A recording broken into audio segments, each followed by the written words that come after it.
The cups are right there on the side. Feel free to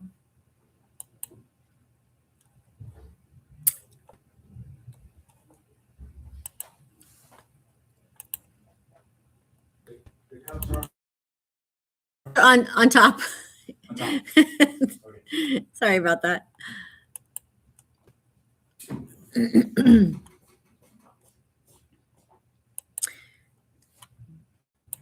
We didn't give a time limit for our break.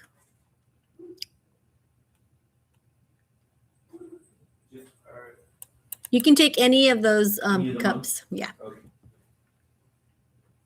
Help yourself.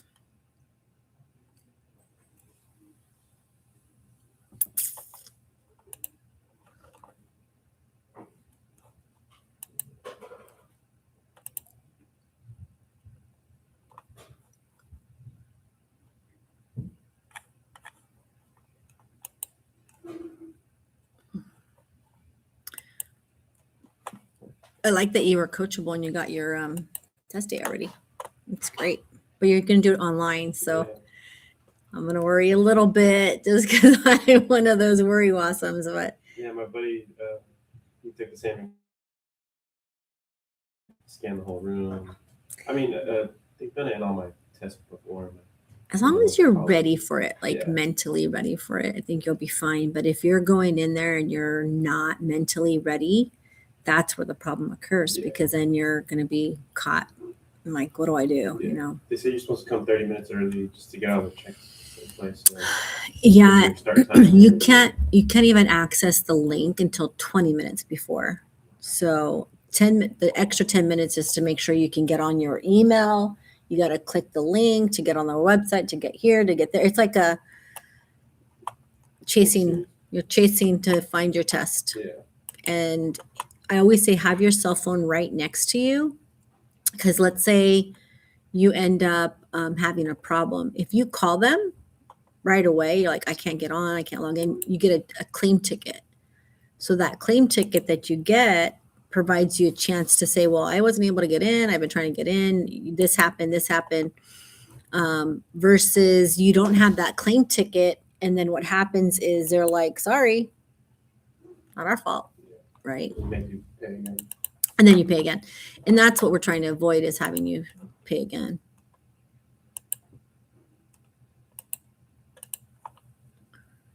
It's a little easier for me just because I'm supposed to go in the same day at State Farm. Yeah. So I'm gonna do like a little half day. So Don't do that. you don't think so? I know they want you to, which is really nice of you. Don't do that. And the reason why I say is because take your test and then go back, or are you going to take the test? I would take the test in the morning, and then I'm supposed to come in around like 1:30. Does it work? Oh, I guess they can make you do that, huh? I mean, it's just like the training. But you're taking it at home. Yeah. And the office is like 2 minutes away. So. Oh, you can't even hide. Gosh darn it. That's a bummer for you. All right. You guys ready to get back to work? You guys went in hiding. I said, you ready to get back to work? You guys went into hiding. You all got your coffee? Nice. Thank you.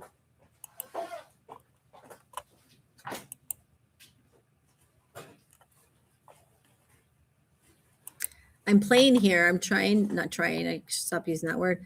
I'm attempting to use our YouTube live because my, unfortunately, it seems that we are having trouble with our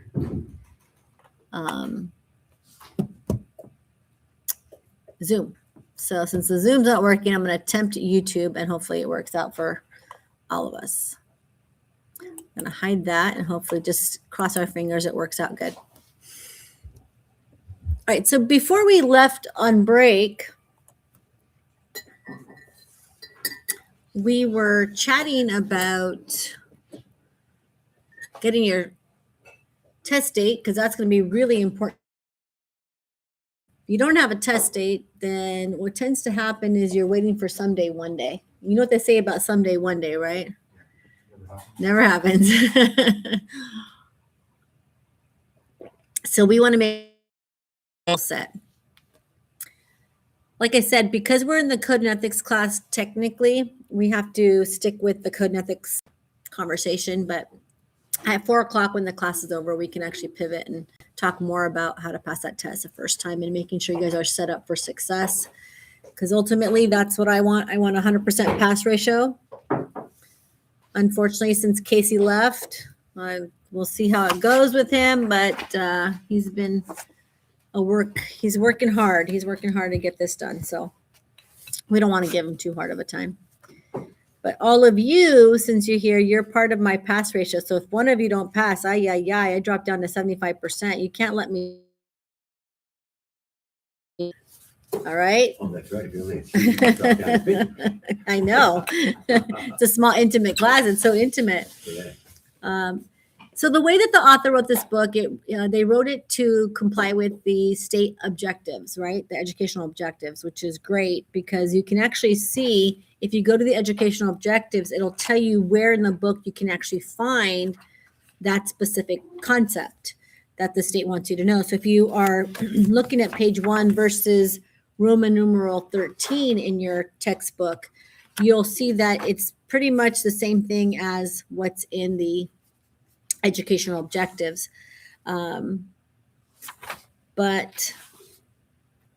at least the first few chapters anyway.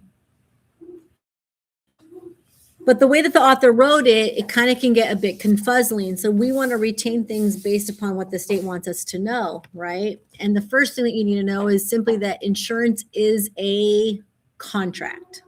That's it. It's a contract. It's a contract whereby one undertakes to indemnify another against loss, damage, or liability arising from a whether past, present, future. I'm wondering, how does she remember all that? I've been teaching this for 23 years, so it's going to be here. So insurance is a contract whereby one undertakes to indemnify another against loss, damage, liability arising from a contingent or unknown event, whether past, present, or future.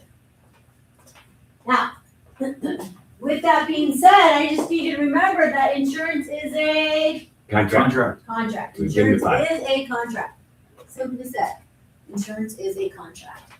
Now, there is another key word in this contract definition, and that's indemnity. Indemnity means to restore you in whole or in part to the financial condition that existed prior to the loss without gain or profit. The key is without gain or profit. Any questions? Can't insure against gambling. Because that is considered a speculative risk. Therefore, it is not insured. Make sense?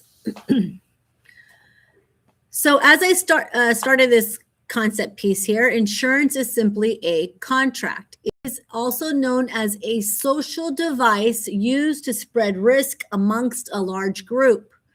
So essentially, when you buy insurance, you are transferring risk from an individual, yourself, to the group. Does that make sense? So if we look at a couple distinctions on this one board, I want you to pay close attention to that insurance is a two-party contract. Who are the two parties? The first is the insurer, which is the insurance company, and the other is the policy holder. Now, I am contradicting the wonderful test maker in that the test maker on your state exam will say the party to the contract is the insurer and the insured. And I'm contradicting that because I'm telling you the truth. The truth is the policyholder is the owner of the policy and they make all decisions based upon that policy. In chapter 4, we will learn about the policy owner rights. Chapter 4 in the next section, okay? All the policy owner rights, which include taking loans, canceling the policy, We have, Go ahead. God bless you. thank you so much. So we have the, excuse me. Ooh, we have all the rights inside the policy as a policy holder. Now, let me give you an example on how that works. My husband is the insured. Now, notice how I'm saying it wrong. I'm not saying insured. Why am I not saying insured? Well, to say insured all day long can confuse you. So I will say the insured wrong on purpose so you know who by the policy, known as the insured real world, but on this test world, we're going to call it the insured. Again, we're going to say it wrong on purpose. It's kind of like tomato and cares how you're talking about. I'm not talking about the insurer. I'm talking about the insured, the person whose life is being protected by the policy. So my husband is the insured and I am the policy holder. That is the best scenario for me. Why? You get paid if he passes. Well, this is where you're getting confuzzled because just because I'm the policy holder doesn't automatically make me the beneficiary. There's several parties to the conversation. You just paid a bill. The policyholder doesn't necessarily pay the bill. You're collapsing it again. There's so many different scenarios where, yes, the policyholder may be the person that pays the bill, but not always. My husband pays the bill. I'm still the policyholder. He's Slash the owner. holder, yeah, the owner. He's the insured, and he's a policy payer. You have insurability against him because that's. And I have to prove insurability. Good job, you're connecting all this because a policyholder has to prove insurable interest on the Right. insured. Good job. But my husband, once he gives me permission to buy the policy on his life, it's on me now. I want to take a loan out. I don't need his permission. I do tell him out of respect, but I don't have to because I'm the policyholder. If I want to cancel the policy, I can cancel the policy. If I want to change the dividend options, I can change the dividend options. I have the choice as a policyholder. Does that make sense? But because you're married, he can still pay the bill, but that doesn't make him the owner. It's still you're the owner because you have the insurability against him, and you're the one who gets paid out. Now, if I die, he would become the successor owner. But while I'm alive, I'm the policyholder. Then there's beneficiary and there's secondary. Yeah, there's so many players in the game. Yeah. In chapter 2, when we go talk about underwriting tomorrow, probably on more in detail. We might even hit it today, actually, just a little bit, because I just, want to make sure we cover everything that we need to. But for the sake of this conversation right now, just remember the insured, for state exam purposes, they could collapse it because you, Kevin, can buy a policy on your own life. Right. You are the policyholder and you're the insured. So in that case where you are fulfilling both roles, yes, the contract's between the insured and the insurer, right? But for real world and other state exam questions, it's the policyholder and the insurer. Once the insured dies, it is now a contract between the beneficiary and the insurer. This way, if the insurer does not pay the death claim, the beneficiary has contractual rights to sue the insurer for breach of contract for non-payment of a claim. Does that make sense? All coming back to you now, Jake? Yeah? Okay. And yeah, Kevin, because he's read this already. All right. So simply said, insurance is a Contract. altogether, Contract. also known as a Policy. social device. Social device used to spread risk, right? When you buy insurance, we said you are effectively transferring risk from an individual to a group known as the insurer.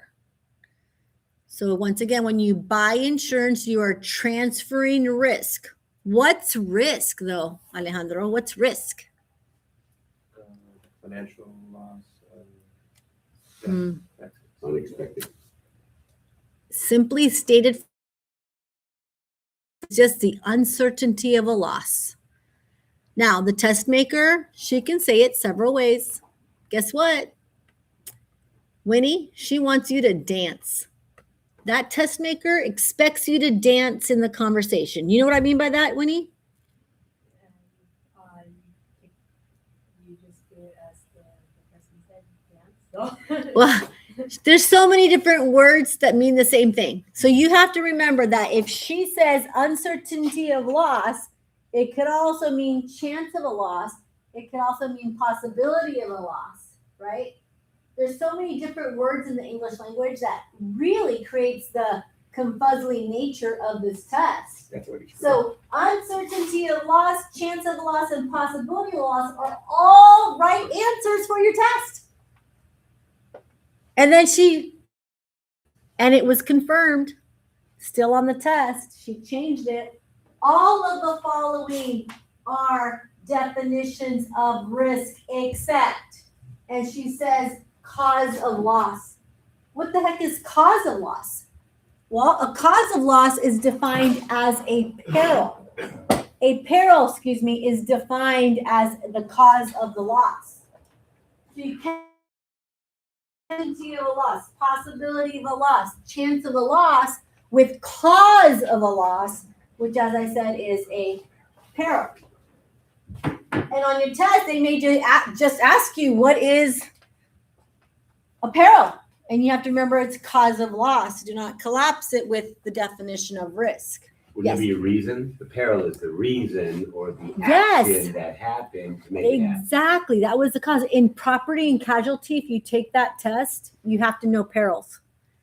In this class, we don't have to know perils. You die, you die. The only reason why the insurance company would look into your death, Alejandro, do you know why? If they play. Fraud. Crazy, right? Pretty Other- common in the US. It is. It's crazy that it's pretty common. Yeah. Scott Peterson is a great example. I mean, not a good example. You know what I mean? You know what I meant to say. All right, let's go back to our definition of what insurance is. We said insurance is a contract whereby one undertakes to indemnify another against loss, damage, or liability. Let's go into loss a little bit more. There's 3 types of losses covered in insurance: property, liability, and human loss. I am going to contradict our author. I do it quite often because I want to make sure you're going to pass the state exam. And sometimes the way she writes things or he writes things, they're married. She gave him author rights, but I think they were both a part of it. Take a break, you finish this part up. In their definition, they say that it's a financial loss, but they're being too general because if we look at the definition of risks, we know that pure risks are covered, but not speculative risks. So if we were to say financial loss, it would be too general. It would include the losses from the state lottery, investments, and gambling. And we know that it doesn't because that's considered a speculative risk. Therefore, her saying that one of the types of losses covered in insurance is financial loss, she needs to further define it due to the death of a human being. So we have always called it human loss. Okay? Don't collapse that with saying, okay? We call it human loss because it's financial loss associated with the death of a human being. Life insurance protects against that, right? So with that being said, we want you to remember, for example, not financial loss. So loss of property. The 3 loss types of human. losses covered is property, liability, and human losses. Now, on your state exam, this is why we were saying it so sternly, okay? Alejandro, the test maker, she says all the following are types of losses covered in insurance except. And the answer is financial loss. If you would have remembered what the author said about the types of losses, you would have got that wrong. So why is it right as an accept? Because we do not cover all financial losses. We don't cover losses from the state lottery, investments, or gambling, right? Those are speculative risks, defined as speculative risk. Make sense? So coming back to our definition of contract, whereby one undertakes to indemnify, I said earlier, you have to know what indemnify means. We said it's to restore you in whole or in part to the financial condition that existed prior to the loss. That key word, gain or profit. Here's your state exam questions. Which of the following provisions will insured from getting more than their financial loss? Indemnity. What's the principle of all insurance? Indemnity. You will see indemnity on your test maybe 3 or 4 times. It's a big concept piece that they love to test you on. When I took the test back, I told you 2016, I forgot to tell you the whole story. 2017 and 2018, I also took the test, by the way. 2017, sorry, and 2019. Each time I got 96.7. Part of me wonders if they just gave me that so I could stop testing. But it also gave me affirmation that I knew my stuff, right? Which I like. Guess where they got me? Every time. Indemnity. Code and ethics. Code and ethics. In the code and ethics. And I think I'm a pretty ethical person. Yeah, that surprises me. But it's also based on perception, right? Truth of the matter is sometimes we can think we're being as we want to be, and somebody may think that we're not being nice. We're being based upon their filter, something else, right? That's TMI. The English language is so critical. They could just use one word wrong, and then all of a sudden now I think of it as a totally different question. Oh yeah. That's how I would screw up. Yeah. is- May, shall. I use may and shall. You used the word earlier today. You said that means this, and that was shall. Is Mandatory. Mandatory. Shall mandatory. Okay, thank you. Yeah. May's permissive on the test in that format as well. Okay. You'll be like, what? That's an actual question? Yep. Shall. All right. So indemnity is a big word. So when I went to go take the test and I saw the question, indemnity semicolon, and the answers were like really short. I'm like, no way did they simplify indemnity to this. You know what the answer was? Make whole. And I'm thinking, no way, because they're missing the whole concept. You're not allowed to have any gain or profit. So in their eyes, make whole was like the best, I guess, definition. Not overhaul. Make whole. I'm like, Yeah, but making whole is also relative, yeah. right. Like, I lost an arm, but it's like It's not gonna do portion that. of the arm. Yeah. Or it's not, they're not gonna be able to bring it back, right? And they only give you half of that. They say, it, and you know, if I am correct, they say if you lost a limb, you only lost one, they're only going to give you half of what you're. Oh, I didn't know that. I thought each arm had a different, like your dominant arm was worth more than your Oh, loss of limb. Oh, I see what you're saying. Yeah. Loss of limb is defined. limbs versus limb. Yeah. Yeah, somewhere right there. But Yeah. sorry. Well, that's not on the test, so you're okay on that. Good. Not that I've seen. Let me know if it changes. Make whole. So sometimes they'll try to simplify just the general knowledge of what indemnity is. Yeah. And then in that case, when you see like short answers, okay, what is the general The gist of it. idea? Yeah. I'm prepping you for that one, right? Like that's an easy one. I'll give you a couple other ones too. Those come from the easy bin, I think. The harder versions of indemnity, like, what's a principle of insurance? Some people forget that it's indemnity, but that's what it is, because insurance is simply a contract whereby one undertakes to indemnify. That's the whole premise of the contract, is to indemnify, right?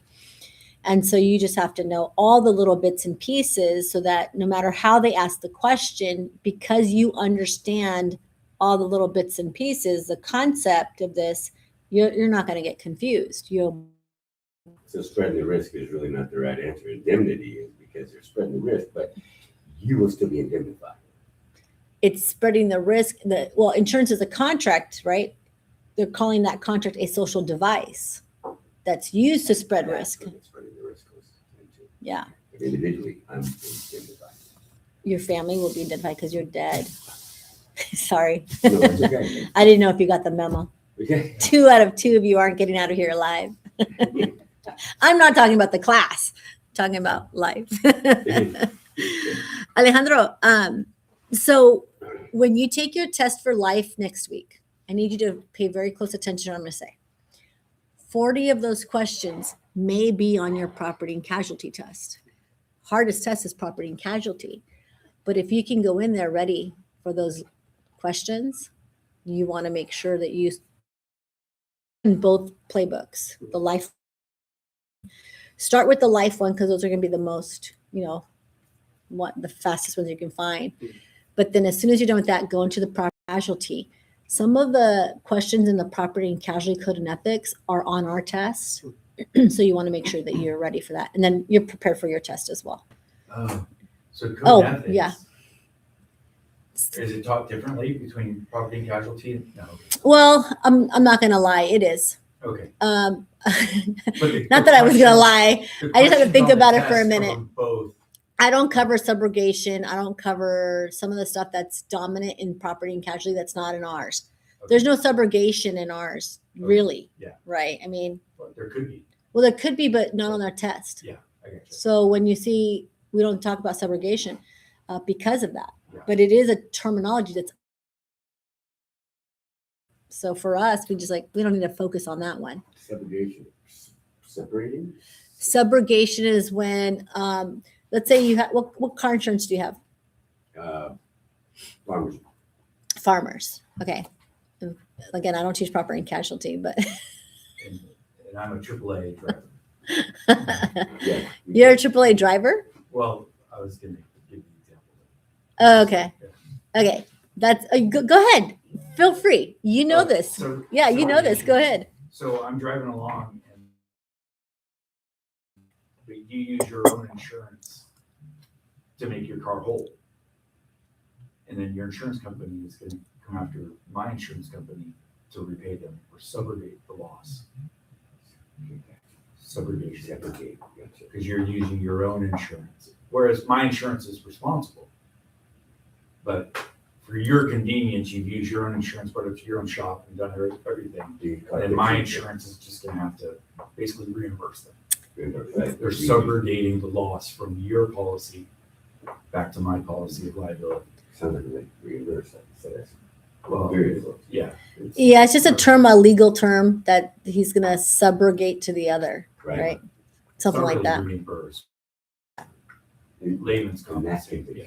Okay, gotcha. You're basically saying to the insurance company, you pay me, and then whatever I'm supposed to get, you get it, Gotcha. Yeah. right?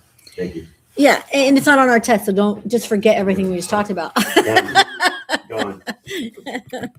But for property and casualty, when you take that test, you're going to have to know subrogation, the difference between that and all the other terms that we don't need to remember for this class. Yeah, again, this is again the way the book is written. If we were to read what the book says, let's go and meet on chapter 1, page 1. It starts with insurance is a formal social device contract for reducing risk by transferring the risk of several individuals to an insurer. An insurer, usually an insurance company, agrees for a consideration, which is a premium, to assume for a specified extent any losses suffered by the insured. People carry homes, cars, businesses, health, life, property, and a host of other things that are important to them and carry an element of risk. To thoroughly understand the concept of insurance, we must first understand the difference between the insurer and the insured and the meaning of the term risk. And so that's where he goes into all the different distinctions. Chapter 1 is really a lot of definitions that you have to know. So I personally like covering it this way because it's just easier to retain. Insurance is simply a contract. Remember, it's a two-party contract between the insurer and the policyholder. Or if that's not a choice, you go for insured. We said once the insured dies, it's a contract between the insurer and the beneficiary. Essentially, the individual is transferring risk from the individual to the group, the insurance company. We said risk is the uncertainty of loss, also known as a chance of a loss, also known as the possibility of a loss, and not the cause of a loss. We said there's 3 types of losses covered in insurance. We said property, liability, and human losses. Does not include financial losses because that's too general. It would include the losses from state lottery, investments, and gambling. And we said no, because that's a speculative risk, and speculative risks are uninsurable. What the heck is a speculative risk? It's a type of risk that has a chance of a gain or a profit and a chance of a loss. Let me say it another way. A chance of a loss and a chance of gain or profit. If there's any chance of gain or profit, it does not align with indemnity where you cannot have a gain or profit. We said that. We defined it earlier, right? So since it defies that, speculative risks are uninsurable. Insurance companies want to cover is pure risks. If I buy $1 million on my spouse, that's a pure risk.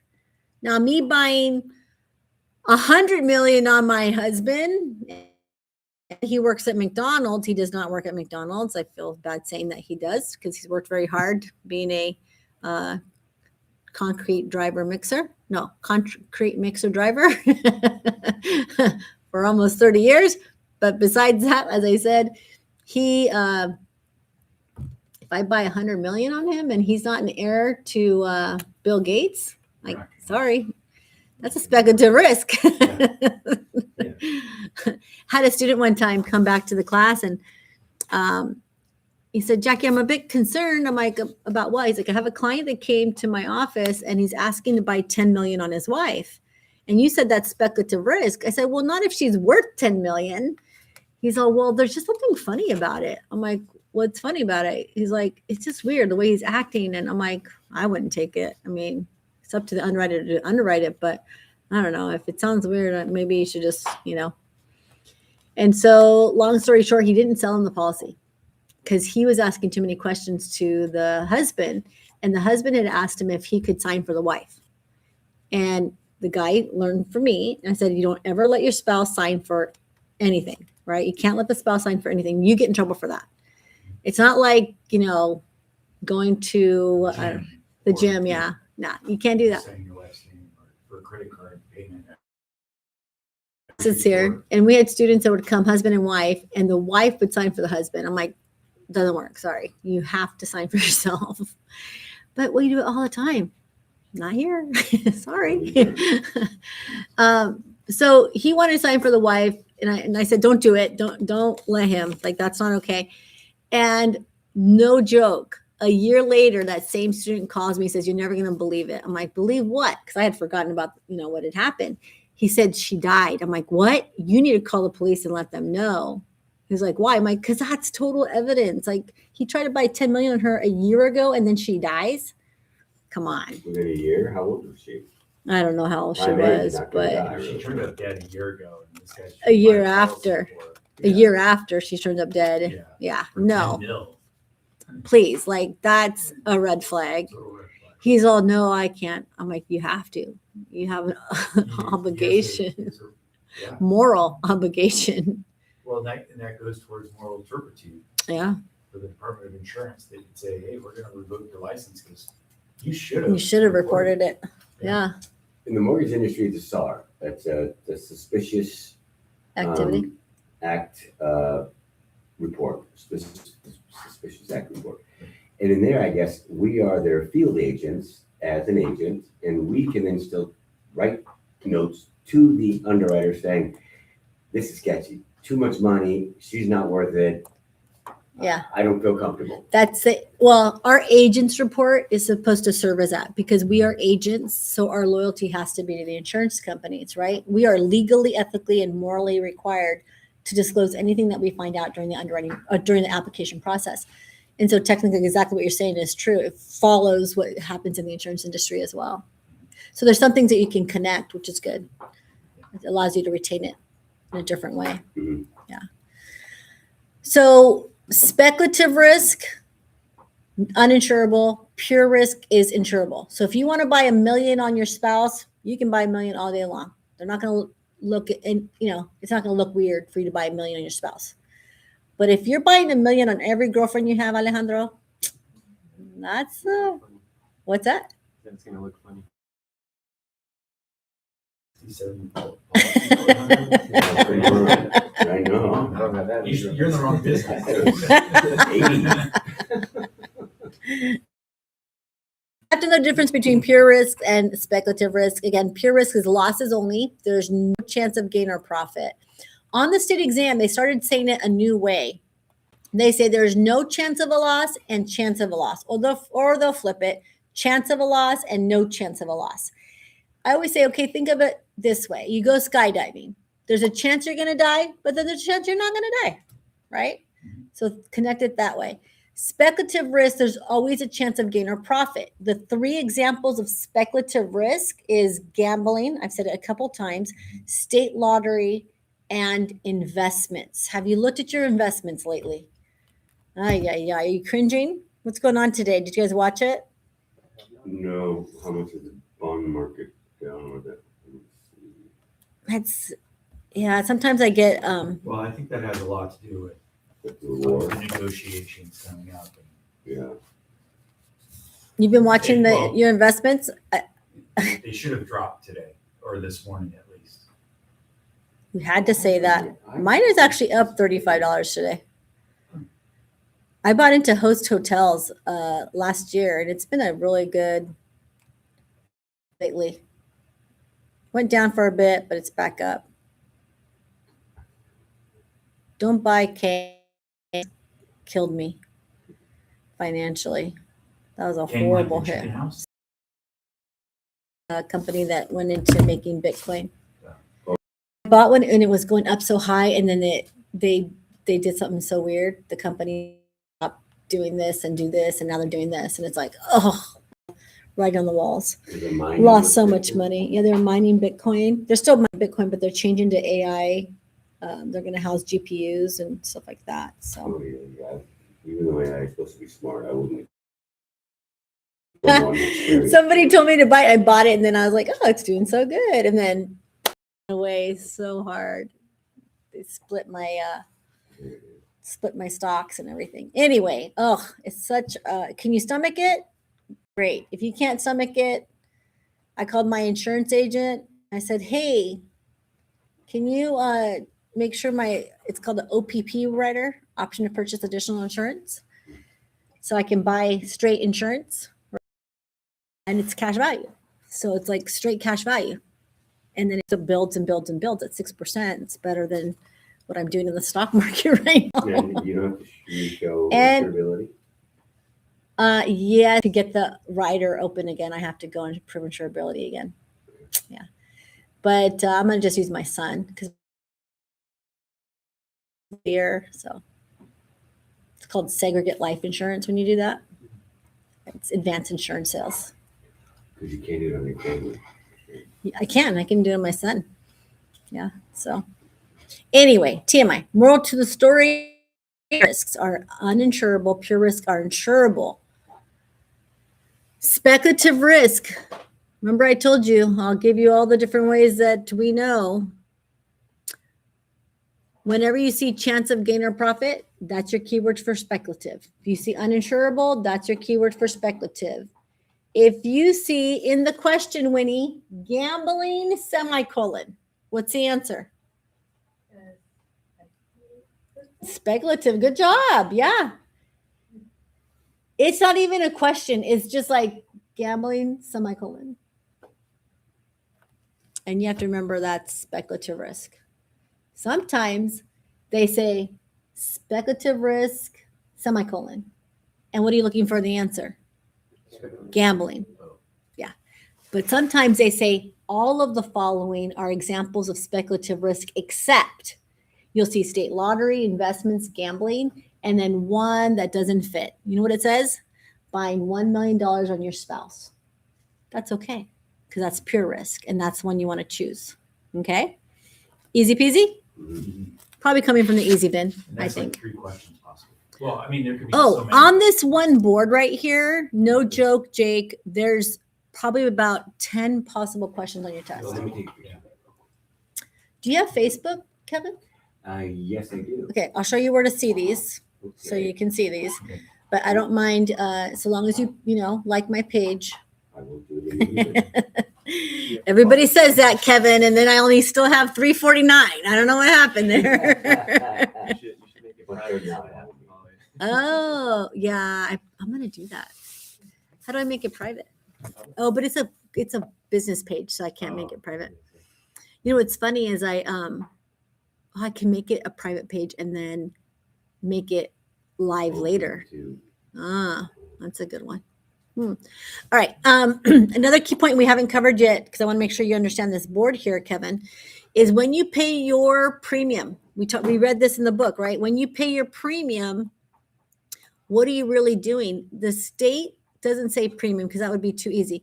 They say you're replacing a small known loss, which is a premium, for protection against future unknown loss. What's that future unknown loss? We don't know. It's unknown, hence the name unknown loss, right? An unknown loss is different than a peril. What would be a peril? That's right. Peril is the action that happened. Maybe it's death. You died prematurely. You died too soon. Maybe you became disabled. Maybe you need long-term care. Like what is we won't know based upon the policy you sold will determine what peril is being covered, right? But life insurance is premature death. Keep that top of mind. So when you pay your premium and they end up having to pay that loss, it's called paying a claim. When they pay that claim, where does the money come from? And the answer is the loss reserves. See that? The loss reserves.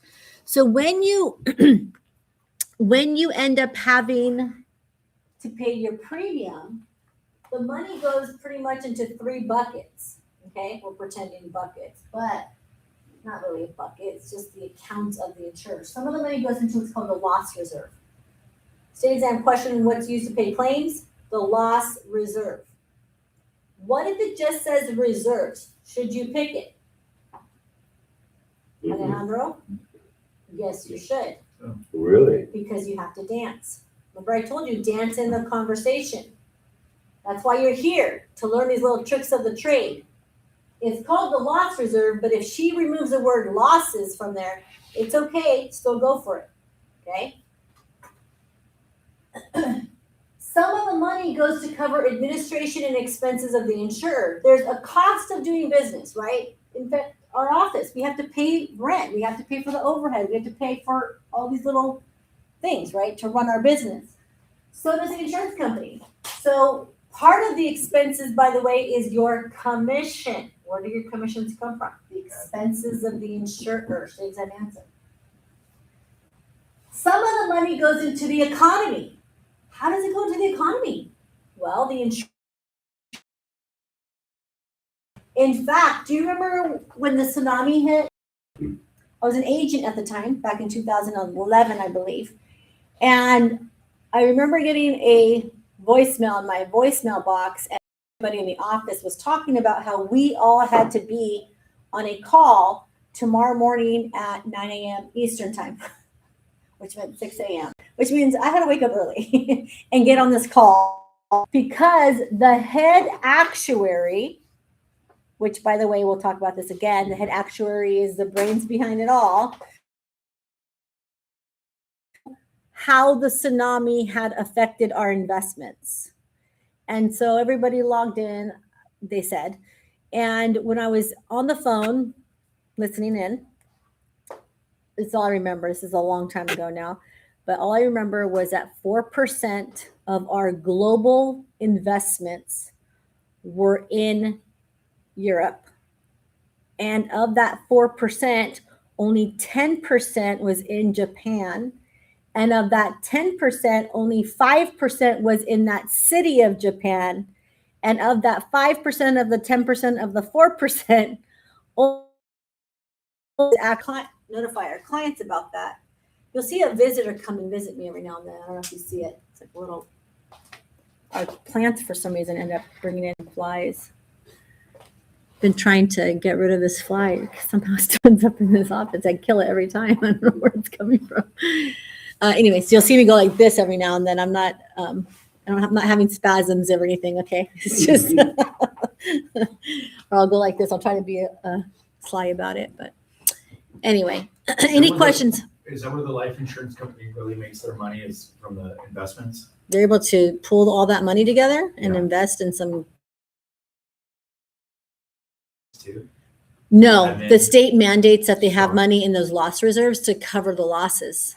So Yeah. they can't even invest against, I guess. or- That would be a great question. I'm not sure. I don't know Equity too much about that I'm actually. sure that they, yeah, okay. All I know is that I have to sell it, right? It's not like banks where they can take 10 times more than their deposits. to be able Yeah, to I do don't that. know what the state mandate is on that. I know they have to have capital paid in, which is enough to cover the losses and I Like a forget the certain expenses. percentage. Yeah. Yeah.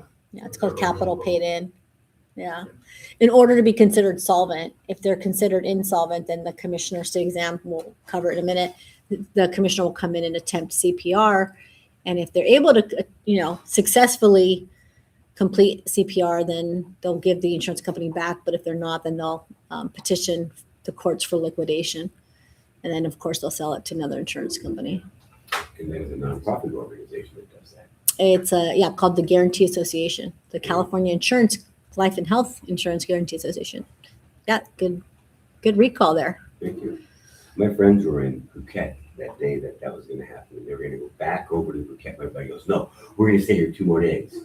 And so they at the hotel, right where the No. water came in. Oh and they my! Probably swallowed up. And my Wow! friend said, I found someone. I want to stay here 2 more. Bypassed it. Lucky. Well, God sent, huh? Saved their lives. Yeah. Wow, that's an awesome story. God works in mysterious ways. Any questions on this here? Remember, there's a lot of questions on your test board. Okay, if you're following in the book, page 2, and there we have what the heck is a peril. A peril is just the cause of loss. In insurance, it's death. Remember, they don't investigate unless there's foul play, but there's also the possibility of fire, lightning, floods. Those are all different types of perils that are covered by certain types of policies. What the heck is a, Types of losses. sorry? Cause of loss. Yeah, cause of loss. What caused the loss? Now there's what's called a hazard. You have to know the definition of a hazard. A hazard is simply anything that would increase the chance of the loss. So in life insurance, what would increase the chance of you dying too soon? You had it. High risk job. There's 4 types of hazards that you have to know about for your state exam. The first one is called a physical hazard. Words mean what they say. Physical has to do with proximity to, state exam answer, an factory. So if you live too close to an explosive factory, your proximity, your physical proximity to that explosive factory would increase the chances of you dying too soon. Fertilizer plant? Huh? Would fertilizer plant? Is fertilizer going to explode? Oh, Would I be didn't know something Yeah, using explosive factory right now on the test, but if they change it to that, please let me know. Make it Yeah. fireworks. Living too close to. Another answer is defective thyroid. So now you got to look at our physical body. If we have a defective thyroid, they say that, well, do you know what a thyroid is? You got them all over your body. Thyroid Glands? glands. I thought we only had our thyroid over here. You Well, know your arm gland? I'm not There's a- a highway of thyroid. Oh, you're talking about the glands, right? Yes. So I'm not a doctor, and I didn't really pay attention in my anatomy class in 9th grade, to be honest with you. Love the teacher, didn't pay attention very much. Sorry, but I will tell you, part that is defective is an aha moment that might increase the chance of you dying too soon, right? If you have a defective heart, defective lungs, defective liver, kind of seems that you may die too soon because of that. Yeah. Just think of it that way. Because she can change thyroid to anything else. Right now she's using thyroid, but she can change it to anything else. like I said, if you wanted to learn more about that, you could take anatomy class on our body parts, but they won't be testing you on what is a thyroid. The answer will just be a defective thyroid. All right. I was telling my son the other day, I'm like, you're so skinny, you don't have enough fat protecting your organs. So what are you saying, Mom? So if you have a hypo, I think you don't have enough fat protecting your organs. Is that right? Or hyper, you don't have enough fat protecting your organs. And then hypo, you have too much fat protecting your organs. Anyway, doesn't matter. It's not on the test. Just remember defective thyroid. Another one for physical hazard, write this down for property and casualty students for sure. Balding tires. If you have balding tires, Alejandro, what happens? You get less traction, more increased rates of crashing. Increase the chance of a loss. Yeah. Do not confuse. You can connect those balding tires to physical hazard to moral hazard. What the heck is a moral hazard? When it comes to moral hazard, the definition, right? Intentionally creating a situation to collect on a loss. And then you have to know the example. And the example for this one is misstating your health history on an application for insurance. Now, I left it general because they can fill in the blank with anything, right? They could say, misstating your health history on an application for disability insurance, misstating your health history on an application for life insurance. I don't care what they plug in there. It's still, you misstated your health history. That is a moral hazard to the insurance company because they may have to pay out on a claim sooner than expected. They're basing it on you being honest and truthful. And if you lie, you misstate, then again, they may have to pay it sooner. Intentionally creating a situation, which should not be confused with moral hazard, which is unintentional. It's having an indifferent attitude about something. It's carelessness. Those are the key words that you will see on your test. On 2 of my tests, I got indifferent attitude. On 1 of my tests, I got carelessness. Which one will you get? I don't know. Just depends on which test you land with. Sometimes they want you to know the example of it. So Winnie, one of the answers is driving recklessly. What's another way of saying driving recklessly? Under the influence? Yeah, that could be one, but think of another way. What do you see every day on the freeway? People driving recklessly. What are they doing? Speeding. Yeah. Alejandro wanted to help you. Sorry, Winnie. Sorry. It's okay. It's okay. Speeding, right? Now, you would think, why doesn't she just say speeding? That I can connect that. I can remember that, right? No. She's not going to be that simple. She wants to make it a bit different. So guess what she says instead of saying speeding? She says driving severe bouts of speed. What? Why would she say it that way? Keep you dancing. Keep you dancing. That is true, Kevin. She wants you to dance in the conversation, no doubt. Now, Kevin, what's the difference between moral and morale? Moral is an intentional diversion or like fraud, more of. And morale is that, well, you're just being reckless. Simpler than that. What's the difference between moral and morale? The E. Thank you. Who helped you? Was that you, Jake? No, I'm just looking at it. The Oh, E. you said E? Intention, Your voice is bouncing. Just the E. Now, why do I bring up, Kevin, what do you think? Why am I saying this? It's intention. No. What happens when you're in an emotional state and you're taking the test? Emotion goes up, and what happens to intelligence? Down. And if you don't believe me, think about the last heated argument you had with a loved one. Emotion went up, and you said things you normally wouldn't say had you remained calm, right? So in a testing situation, we just naturally, our emotion goes up. Since our emotion's going up, we have to put checks in place to remain calm. So you want to look for certain things, right? So instead of saying, thank you so much, instead of saying morale, saying moral without an E and moral with an E. Because now you're more intentional about finding the keys, right? Because sometimes we'll see morale and we'll say moral, and that's not the right distinction. So you have to make sure that you are finding those little tweaks to help you remember it. So moral without an E and moral with an E. Okay? And remember, moral without an E is misstating your health history. Moral, which is moral with an E, is unintentional carelessness and having an indifferent attitude. Unintentional. You're not speeding to kill somebody, right? Unintentional. You're speeding because you have an indifferent attitude about it. You're not texting and driving because you want to hit somebody else in their car. You're just being careless, right? You have an indifferent attitude about it. Reckless, yeah. It's a conversation I've had with my son a couple times. That Life 360 is not good because you can see all the time that your kid's on the phone and you're like, he's like, I wasn't even. Yeah. And how fast they've gone, how many times they were on the phone. Yep. Did it. Oh, you have it too, huh? What? Had it. You had to remove it to keep your sanity. I was asking 3 questions. Yeah.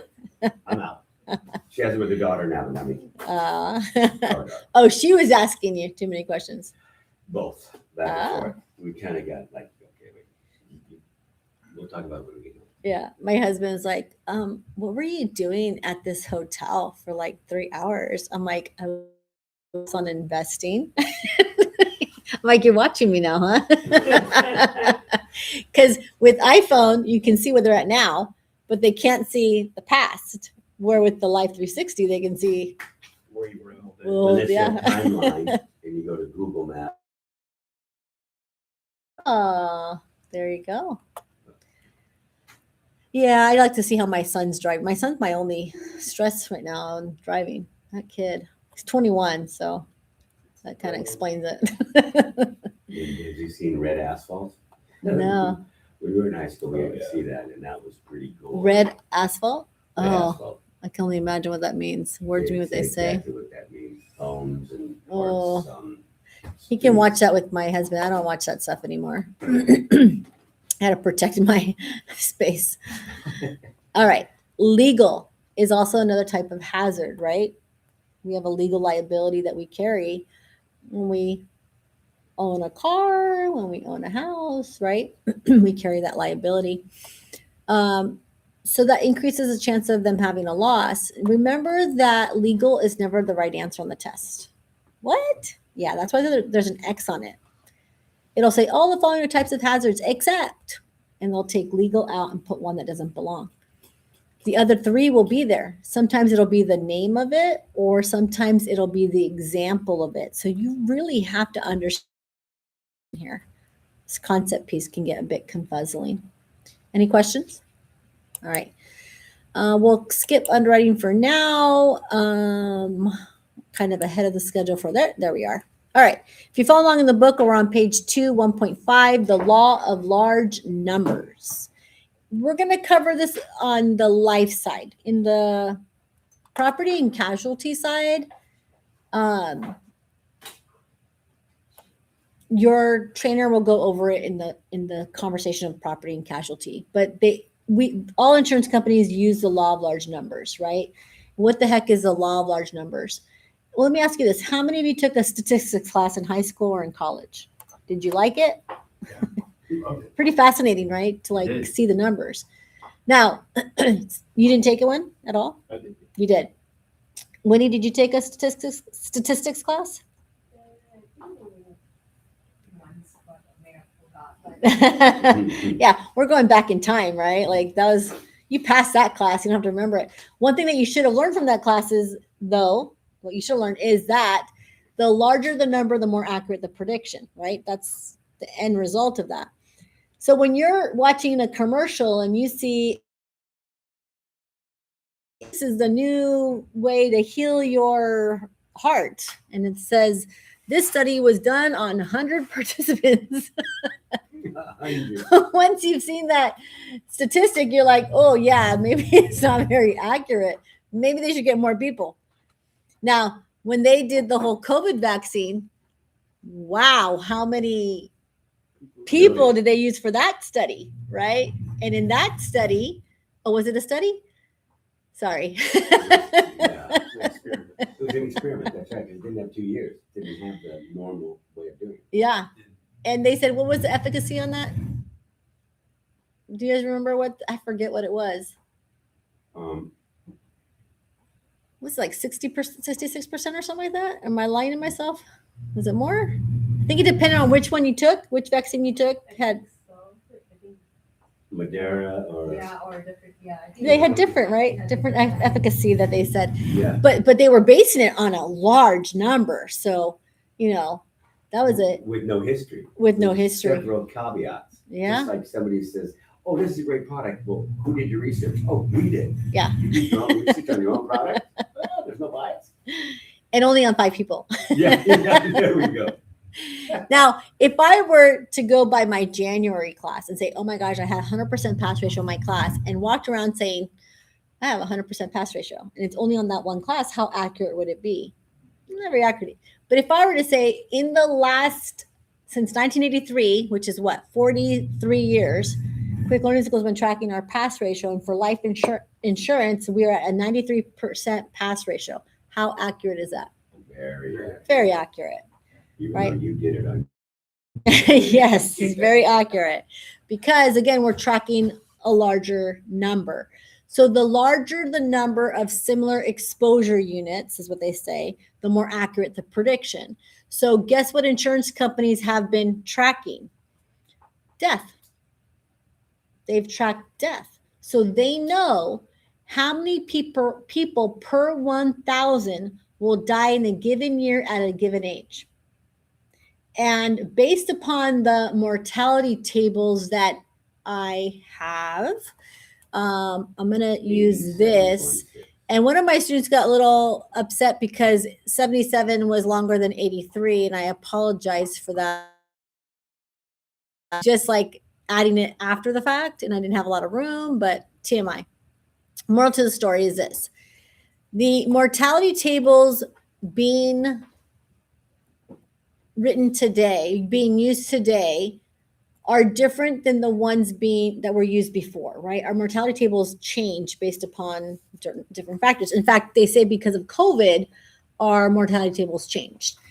Now, as it stands right now, if you were to sell a life insurance policy, that policy will cover your client till 21, depending upon which company you buy it from. But on the state exam, when we are tested on whole life policies, we are still tested on the age 100 policy. A lot of people say, why is that? I think it's because a lot of people have the policy to age 100. So they want you to remember that there's older policies with different mortality tables that were being used. And it kind of helps you remember what's in the market. But the policies today are, again, 121. Let me give you some history here. The mortality table changed in 2009 to be 120. So anybody that purchased a policy before 2009, so 2008 and before, their policies cover them to age 100. So if you were to talk to my son, he's 21 years old today, Alejandro. Okay, he's 21. His policy, what do you think it is? 100. I bought it when he was was born in 2005. So since I bought it in 2006, his is only to 100, right? So if you look at the mortality, even though he was born only 20 years ago, right? He still has the older policy because he didn't buy it today. Now he saw one today, it's to 120. Okay. So when any questions on whole life policies, you have to remember it's to age 100. The U.S. Census that they used for age 100 was from 1983. They didn't implement the 1990 U.S. Census until 2009, the ability to live to 120. Isn't that crazy? And they haven't changed it since, which I think is interesting. You think people are living longer? Shorter? There's a hiccup, I think, because of COVID, but I think overall, a little longer. Oh, yeah, for Yeah. sure. Now, what's more interesting is that they say babies being born today have the ability to live to one. Isn't that crazy? Crazy statistic. Now, in the annuity side of our business, this is really important to examine information. The annuity tables will project a longer lifespan because remember, they don't want the money to run out. And annuities give you income until the day that you die. So in that case, they don't want to say, oh, to age 100 and they're still paying to age 120. That would be horrible on their side, right? So the annuity tables will, to exam answer, project a longer lifespan than the life and health table or the life tables. Will that come up in the exam? Mhm. Yeah. And Annuity tables will project a longer lifespan. They don't ask you why, they just tell you which of the following is true regarding annuity tables. They project a longer lifespan. Let's go back to this mortality table. Mortality tables is death. They're tracking death. State exactly all the following is true regarding mortality tables, except, and the answer is they track the living years. They do not track your living years. They only track the death. Now, when you go to the cram course on Saturday, I'll show you the updated question. I'll seed it right now, but I'll show it to you where it says they track them from the day that they're born until the day that they die. They're tracking you from the day you're born until the day that you die. Isn't that your living years? Yeah, and they don't track living years. So that's why it's the right answer. But they're playing with the keyword that we gave you of death. Death is a keyword for mortality. So when you see tracking from the day you're born to the day you die, you think, oh, that's the key word. They're using it against us now. We got to be ready. We got to be ready for them. So looking at this mortality table, that's not really, in alignment with the typical 77 being shorter than 83. Just remember that it's just an time on the time. Females are different. Our mortality tables are different. They have found out that women will live longer than men. And since we're going to be paying premiums longer, our premiums are lower. But because men tend to die sooner, they may die too soon, that they're going to have higher premiums than women. Make sense? And I don't know if you know this, but the numbers don't lie. Numbers don't lie. And I'm just going to tell you what they found. Ready? Are better drivers. Don't women cause more dollars? Hey, I'm just telling you what's in the Lost. statistics. Come on. How can you argue? Well, let's dance here. Let's Women dance. cause more dollars Yeah. than male drivers, but male drivers cause higher valued claims.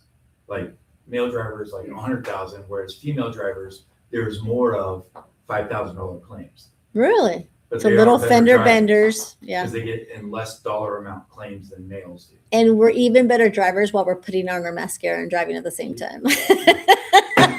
And Even better. talking on the Now you're phone. dating yourself. I heard that the women's mortality started to go down a little bit when more women were smoking. Huh? Okay. Okay. For men, I it heard was 70%. I heard men die sooner because of their women, because of their wives. Happy wife, happy life. You know, we learn a lot of stuff. Yeah. What was your question? Did I miss one? No? What is Okay. the real mortality level? Is there a number? Oh yeah. So again, these are older numbers that I have here, but it also is influenced by whether you're a tobacco user or non-tobacco user. So if you're a tobacco user, for men, they say 77 is average life expectancy, which means 50% of men will die by age 77. Okay. 83 if you're not a tobacco user, which means from 83 to 100, the other 50% will die.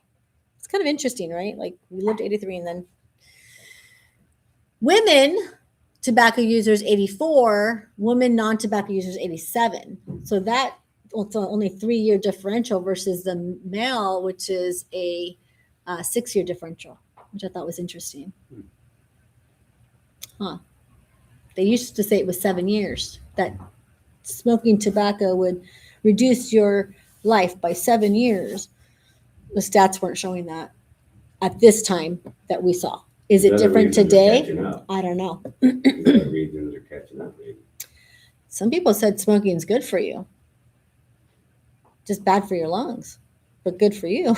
They said heroin was good for you too, Val, way back in the day, remember? What's this thing about Joe Rogan? Did you see that last night? No. Or was it just on my algorithms? No, what? Psychedelic drugs are now, It just passed, 2 days ago. Oh, they're Trump legal? signed the executive order. are they legal now? Is that what they were They doing? legalized it for medicinal purposes and research purposes. Like microdosing. A lot of Yeah, there was, lovers a Oh. will whole, do there was a whole signing of it. mushroom microdosing. Yeah, my friend of mine was like, "Hey, you heard of microdosing?" I'm like, "No, what is that?" He's like, "Oh, it's some mushrooms, and you know." He's all, "It's a really good trip." I'm like, "Yeah, not my game, It Sorry." shouldn't be a trip if you micro, because you really don't know it's there, but your mind is still connecting more dots because that's what the chemical does. Which could help with Learning. Jeez. Alzheimer's, right? Dementia, maybe. Yeah. Well, that's why they released it. Alzheimer's, PTSD specifically. In the military. Really? They've been using it. For microdosing. Yeah, I didn't know Joe Rogan was behind this. Yeah. I thought, Oh yeah, he's a big microdose. yeah, I didn't know about that. I like it. So one of my friends told me that it's very common in Silicon Valley to microdose. Yeah. I didn't know that. You can walk around in Santa Cruz with a 1/4 ounce of shrooms on you, and the police will say, "Okay, put that away. It's all right. We're not going to charge you or write you up." Isn't that something like that? I don't know. That's always been the case in Santa Cruz, though. I don't think they ever had a problem there, except for during the pandemic. Did you know they kicked me off the beach during the pandemic? I know. I wasn't even microdosing or anything. I had no drugs on me. Just But 'cause you were out. Just because I was out there, yeah. There was like a $1,000 penalty or something like that. Yeah. They're like, if you're still here, I have to give you a You ticket. can play golf and be in the same Actually, golf yeah, course. that's right. That's crazy. You could be out on the beach. But Oh, man. The most thing, you put a little plastic thing between you while you're driving in your car. Interesting. And then you didn't touch your ball. They had a little thing that you flip up. Liquor stores were completely open. You could go to any liquor store. Really? 2020 is like, Well, I'm that was I don't even know essential. what happened. Really? that was essential. It Remember? was essential. Yeah. You guys let me go overtime again. Oh my gosh. Let's finish this board and then we'll take a break. So do not collapse mortality with morbidity. Morbidity has to do with illness, sickness, disease, and disabilities. Did you know you had a can I think today? Did you know that we all have a 60% chance of being disabled by age 65? Isn't that a crazy statistic? But nobody buys disability income. We get work if we have like short-term disability and stuff. And then a lot of people bank on Social Security, but it's really not the best plan. I mean, No, we it's really should buy our own. I can tell you that from experience. It's not the best plan. Yeah. You should buy it on your own. So you're going to sell disability income? Yeah. You're going to be with Triple? Oh, you tricked me. Well, no, I'm with AAA currently on medical leave in Colorado. Oh. But I had to come back here for medical, so I just decided to stay since I used to live here. My family's here. Yeah. And so now I'm just going to broker. You got to do disability income then. Oh, yeah. That's going to be a absolutely. good one. If you have a story, because stories sell, Yeah. Cool. All right. Well, I apologize for going on overtime again, but I think I kind of manifested that when I said maybe we should take a 1 o'clock lunch. So let me just kind of get a feeling here. Are you guys good with doing 1 o'clock lunch all week? Kind of breaks it up a little bit. Yeah. Okay, so this is what we'll do. We'll do from 9 to 11, 11-ish. You'll remind me that we need a break. Okay, Alejandro, you're the one that's going to be on charge of that. We'll take a 15-minute break, and then at 1 o'clock, we'll take lunch from 1 to 2. We'll always give you 1 hour because we need that break. And then from 2:30, we'll work hard Yeah. Maybe take a 10-minute break in between. Because they're really cutting out a lot of the time from the class, and I'm really not sure how I'm going to do it, but I'm we'll fine if we don't figure it take out. a break for that. That last. Last 2.5 hours. Well, I don't mind either if you guys don't mind, but I would recommend, like what you're doing right now, is stand up, stretch. Yeah. Remember, this is your classroom, so feel free to sit in the back there. Those are very comfortable if you haven't had a chance to sit back there. I saw those. We have the high chairs up here. Feel free to sit there. This table goes up and down if you want to sit in the up and down table. But you don't mind if I like stand up like this? Not at all. And like I said, this table goes up and down. If you want to do that, feel free to, so you can still take notes and I think they everything. all do. We don't They're have not them all plugged They're in. not plugged in. Oh, yeah, this one's the only one that's plugged in right now. This one and mine. We can plug more in on the Traverse there area. But yeah, so with that being said, since I stole your earlier break and we didn't give you your full 15 minutes, we can go to lunch now. And then when we get back, we'll finish for sure chapter 1 and hit chapter 2. All right. Give yourselves a round of applause. Good work. And what was that with the toilet paper? How come we all ran out of toilet paper during COVID? That was just. Oh, I don't know about that. that. Everybody used toilet Supply paper. chain paper. People were selling it outside of the markets today. Yeah. What's the rule? Lumber. They were Big no way. Lumber and How did I paper miss products that? I were should have done shot that. up. I think it's the supply It's chain. really frowned upon And though. they like Yeah. triple I know, and then they never came back. linear, no. Mandatory inflation, no, it's not. Because even lumber didn't come back.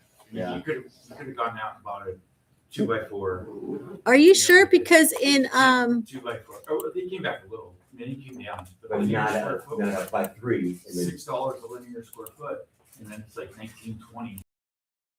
It gets down to like 12, so it almost doubled in 5 years. right.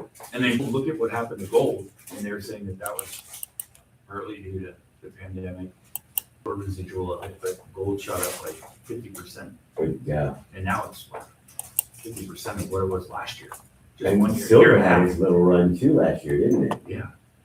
Yeah, copper. A lot of the materials are going back. And the one big one that's made in computers, as it's such